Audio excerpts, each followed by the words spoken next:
예수께서 요한이 잡히셨음을 들으시고 갈릴리로 물러가셨다가 나사렛을 떠나 스불론과 납달리 지경 해변에 있는 가버나움에 가서 사시니 이는 선지자 이사야를 통하여 하신 말씀을 이루려 하심이라. 일렀으되 스불론 땅과 납달리 땅과 요단강 저편 해변길과 이방의 갈릴리여, 흑암에 앉은 백성이 큰 빛을 보았고 사망의 땅과 그늘에 앉은 자들에게 빛이 비추었도다 하였느니라. 이때부터 예수께서 비로소 전파하여 이르시되 회개하라, 천국이 가까이 왔느니라 하시더라. 갈릴리 해변에 다니시다가 두 형제 곧 베드로라는 시몬과 그의 형제 안드레가 바다에 금을 던지는 것을 보시니 그들은 업으라. 말씀하시되 나를 따라오라, 내가 너희를 사람을 낚는 어부가 되게 하리라 하시니 그들이 곧 그물을 버려두고 예수를 따르니라. 거기서 더 가시다가 다른 두 형제 곧 세베대의 아들 야고보와 그 형제 요한이 그의 아버지 세베대와 함께 배에서 그물 깃는 것을 보시고 부르시니 그들이 곧 배와 아버지를 버려두고 예수를 따르니라. 예수께서 온 갈릴리에 두루다니사 그들의 회당에서 가르치시며 천국 복음을 전파하시며 백성 중에 모든 병과 모든 약한 것을 고치시니 그의 소문이 온 수리아에 퍼진지라. 사람들이 모든 앓는 자 곧 각종 병에 걸려서 고통당하는 자, 귀신 들린 자, 간질하는 자, 중풍병자들을 데려오니 그들을 고치시더라. 갈릴리와 데가볼리와 예루살렘과 유대와 요단강 건너편에서 수많은 무리가 따르니라. 아멘. 오늘 본문은 세례 요한의 죽음과 더불어 예수님의 공생애가 시작되는 장면이죠. 12절에 보시면 예수께서 요한이 잡히셨음을 들으시고 갈릴리로 물러가셨다가, 그리고 15절에 보시면 스불론 땅과 납달리 땅과 요단강 저편 해변길과 이방의 갈릴리요. 마태는 예수님께서 사역을 시작하신 때와 장소에 대해 주목하고 있습니다. 세례 요한의 사역이 마쳐지는 시점에 예수님의 사역이 시작되는데 그 배경이 되는 곳이 이방의 갈릴리입니다. 왜 예수님께서 공생의 사역을 시작하신 곳이 유대나 예루살렘이 아니라 갈릴리였을까요? 우리가 마태복음을 가리켜서 유대인을 위한 복음이라고 말합니다. 그래서 마태복음은 구약이 자주 인용되고 있고 예수님의 족보에서부터 시작되죠. 그런데 마태가 예수님의 공생의 시작을 알리며 이방의 갈릴리라 불려지는 잘 알려지지 않은 스불론과 납달리에서 시작하셨음을 이야기하고 있습니다. 예수님께서 전하신 복음이 이스라엘만을 위한 복음이 아니라 전 인류를 향한 복음임을 의미하고 있는 거죠. 또 한 가지는 당시의 시대의 상황 속에서 생각해 볼 수 있습니다.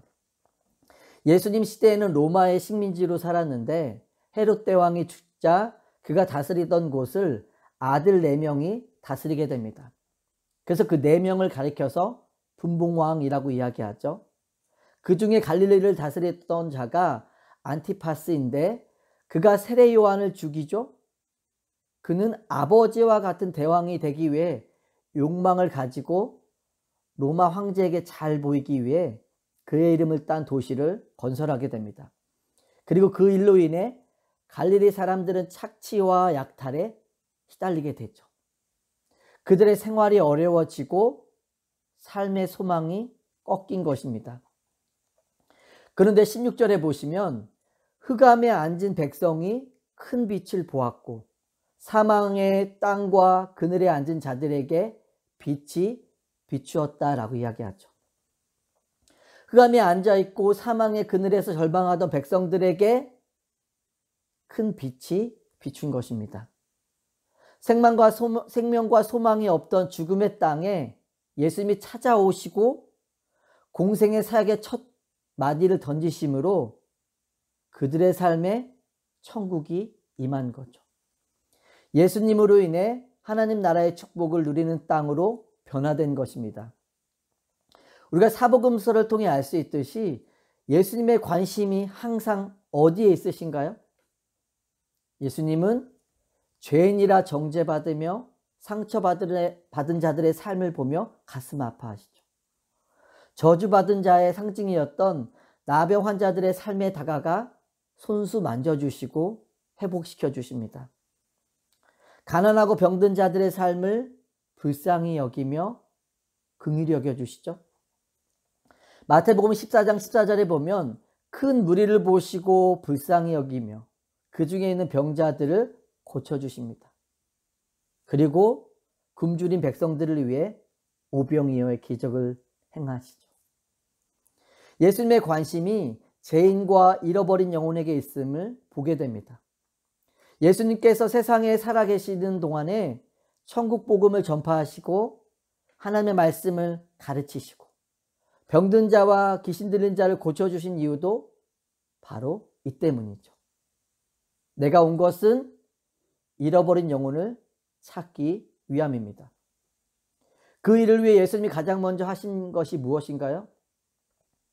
주께서 맡기신 일을 함께할 자들을 택하시고 부르셨다는 것입니다. 자, 그렇다면 예수님은 사람들을 어떻게 부르고 계신가요? 19절 말씀이죠. 말씀하시되 나를 따라오라. 내가 너희를 사람을 낚는 어부가 되게 하리라. 우리가 예수님의 부르심의 장면에서 주목해 보아야 할 몇 가지 것들이 있습니다. 첫째, 예수님은 의도적으로 그들의 삶의 현장에 직접 찾아오셔서 부르셨다는 거죠. 베드로와 안드레가 예수님을 택한 것이 아니죠. 예수님이 그들을 찾아오셔서 부르신 것입니다. 두 번째 생각해 보아야 할 것은 그들의 삶의 현장에 전혀 다른 삶의 목적과 방향을 제시하셨다라는 겁니다.